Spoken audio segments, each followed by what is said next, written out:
버스 정류장은 물론 도로 바닥까지 온통 보랏빛입니다. 가수 김씨의 팬들이 사용하는 색상입니다. 김씨가 졸업한 고등학교 인근에 조성된 김호중 소리길입니다. 김천시가 3년 전 2억 원을 들여 만들었는데 작년 한 해에만 10만 명이 방문할 정도로 인기가 좋습니다. 하지만 지난달 9일 가수 김씨는 중앙선을 넘어 마주오던 택시를 들이받고 그대로 도주한 사고가 있었습니다. 이후 운전자 바꿔치기 시도 및 증거인멸 시도까지 있었는데요. 김씨가 음주뺑소니 혐의로 구속되자 김호중 소리길을 철거하라는 목소리가 터져나오고 있습니다. 많은 시민들이 김씨의 거짓 해명과 사건의 전말이 드러나면서 실망감을 감추지 못하고 있지만 정작 김천시는 당장 철거 계획은 없다며 수사 상황을 지켜보겠다고 말했습니다. 자치단체가 유명인을 앞세워 홍보하다가 논란이 된 사례는 이뿐만이 아닙니다. 서울 강남구의 승리숲, 인천 계양구의 박유천길 등은 당사자가 물의를 일으키자 자치단체가 부랴부랴 팻말 등을 철거했습니다. 이런 유명인을 활용한 지역 마케팅은 사전 논의나 공감대 형성 과정이 필요하고 이와 같이 불미스러운 사건이 일어날 경우에 대해서도 어떻게 대비할 것인가에 대한 매뉴얼도 필요하다고 생각이 듭니다. 지역 관광을 활성화하겠다며 자치단체마다 경쟁적으로 벌이는 유명인 마케팅에 신중한 접근이 필요해 보입니다. 최근 인천의 한 아파트 주차장 출입구를 막고 주차한 뒤 떠나버리는 이른바 주차빌런 소식이 화제입니다. 많은 사람이 불편을 겪는 황당한 상황에서도 이를 마땅히 조치할 방법이 없어 항상 답답했는데 이번엔 주차된 차량이 견인 조치되면서 주목을 받고 있습니다. 최근 한 온라인 커뮤니티에 올라온 글입니다. 글쓴이 A씨는 주차장 출입구를 막은 채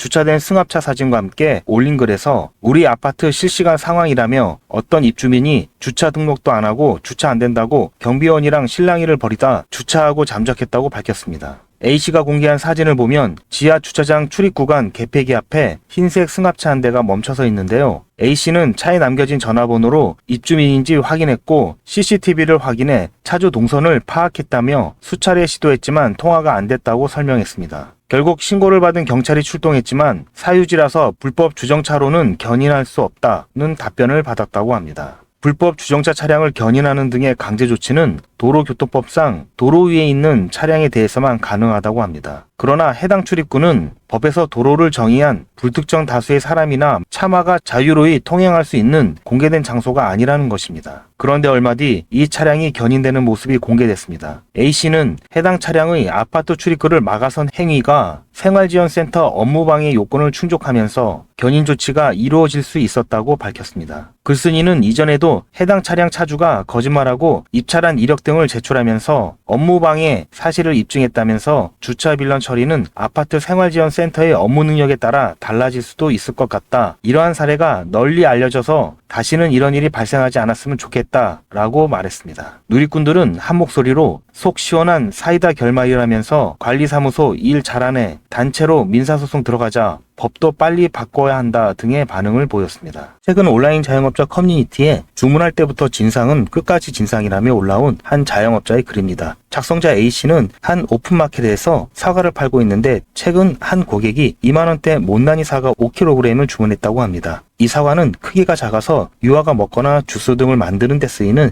저렴한 상품이었습니다. 사과를 주문한 고객은 배송 전부터 노파심에 문자를 드린다며 흠집이 있거나 못생겨도 되지만 맛없는 사과는 보내지 말아달라고 부탁했다고 합니다. 그러자 A씨는 해당 제품은 가장 작고 흠이 있는 사과라며 맛에 편차가 있을 수 있다고 안내했습니다. 그리고 배송이 완료되자 밤 11시가 넘어 고객은 사진과 함께 문자 메시지를 보내왔습니다. 퇴근하고 바로 사과를 확인했는데 짜증이 너무너무 밀려들어 사진을 전송한다는 고객은 맹물인 맛없는 사과라며 전체 반품을 해주든지 10개만 일부 반품해달라고 요구했습니다. 이를 본 A씨는 사진을 보면 알겠지만 눈에 띄는 상처도 없는 미색 사과들이라며 먹어보지도 않고 맹물 사과라며 환불해달라고 한다고 하소연을 했습니다. A씨는 고객에게 애초에 상품 설명에 맛과 색이 고르지 않을 수 있다고 써놨고 색의 푸르스름에도 익은 정도와는 상관이 없다며 반품을 하려면 배송비 3,500원을 부담해야 한다고 안내를 했습니다. 그러자 고객에게 전화가 걸려왔다고 합니다. 고객은 판매자분이 몇 살인지 모르겠지만 자신이 50이 넘었는데 아줌마라서 딱 보면 안다고 따졌습니다. 그리고 본인은 아줌마라 상세 페이지에 상품 설명을 보지 않는다. 후기를 보고 샀다며 반품 비용을 내지 못하겠다고 항의하더니 무료로 회수해가라며 전화를 끊었다고 합니다.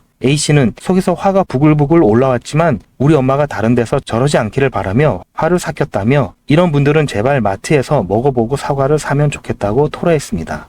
내놓은 적도 없는 내 집을 부동산 중개업소가 마음대로 매물로 등록해버린 이야기가 화제가 되고 있습니다. 화가 난 집주인이 매수자인 척 부동산에 전화를 걸었더니 돌아온 답변이 황당했습니다. 경기도 용인의 한 아파트에 사는 마 씨는 이웃 주민으로부터 황당한 연락을 받았습니다. 앞집 아주머니께서 연락이 오셔가지고 혹시 집을 내놨냐고 물어보시길래 전혀 그런 적 없었다라고 말했다고 합니다. 그는 대출금을 꼬박꼬박 갚아가며 잘 살고 있는데 단지 앞에 부동산 중개업소가 포털 사이트에 마 씨의 집을 매물로 올려놓은 겁니다. 무슨 일인가 싶어 마 씨는 매수자인 척하고 부동산에 전화를 걸었습니다. 그런데 돌아온 답변은 더 가관이었습니다. 중개인이 집주인이 세입자가 저녁 늦게 들어오니까 저녁에 돼서야 집을 볼 수 있다고 했습니다. 집주인이 1,000만 원을 더 올려달라고 말했다고 합니다. 그래서 그때 본인이 그 집주인인데 지금 뭐 하는 짓이냐고 말했다고 합니다. 해당 업소를 찾아갔더니 별것 아닌 일을 왜 문제 삼냐고 따지더니 나중에는 단순 실수라고 둘러댑니다. 이렇게 가짜 매물을 올리는 이유는 뭘까요? 우선 진짜 매물을 올리면 다른 중개업소가 집주인에게 몰래 연락해 매물을 가로챌까봐 그러는 겁니다. 또 매력적인 가짜 매물을 미끼 상품으로 올려놓은 뒤 매수자가 전화를 하면 보유하고 있는 진짜 매물을 사도록 권유하기 위해서입니다. 아울러 시세보다 비싼 값에 가짜 매물들을 올려 전체 호가를 상승시키면 그만큼 중개 수수료를 더 받을 수 있기 때문이기도 합니다.